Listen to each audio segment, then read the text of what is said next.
আয়ারল্যান্ডের ইনিংস শেষেই ম্যাচের ভাগ্য ঠিক হয়ে গিয়েছিল। নামে অঘোষিত ফাইনাল হলেও ফল একপেশে হতে যাচ্ছে। ম্যাচ শেষে তাই হলো। চট্টগ্রামে ৩৮ বল হাতে রেখে জয় পেয়েছে বাংলাদেশ। ৮ উইকেটের জয়ে সিরিজও নিজেদের করে নিয়েছে লিটন দাসের দল। এতে করে সিরিজ জয়ের সুখ স্মৃতি নিয়েই টি-20 বিশ্বকাপে যাবে বাংলাদেশ।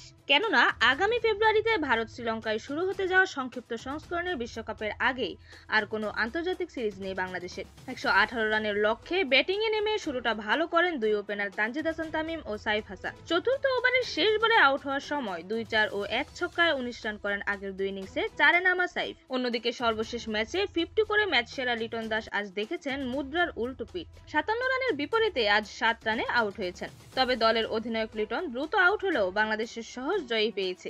জয়ের নেতৃত্ব দিয়েছেন তানজিদ তামিম। প্রথম দুই ইনিংসে ২ অঙ্কের ঘর স্পর্শ করতে না পারা ওপেনার আজ করেছেন 50। ক্যারিয়ারের ১১তম 50-র ইনিংসটি খেলেছেন ৫৫ রানের। ৩৫ বলে 50 পূর্ণ করেছেন বিশাল এক ছক্কা হাঁকিয়ে। ইনিংসটি সাজিয়েছেন ৩ ছক্কার বিপরীতে ৪-৪।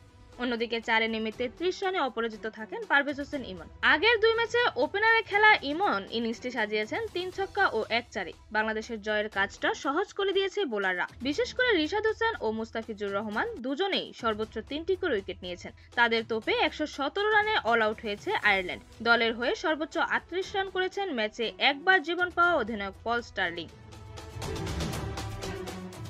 এরকমই যে কোনো খেলার আপডেট সবার আগে পেতে অবশ্যই চ্যানেলটি সাবস্ক্রাইব করে রাখুন। ধন্যবাদ। Flavours news.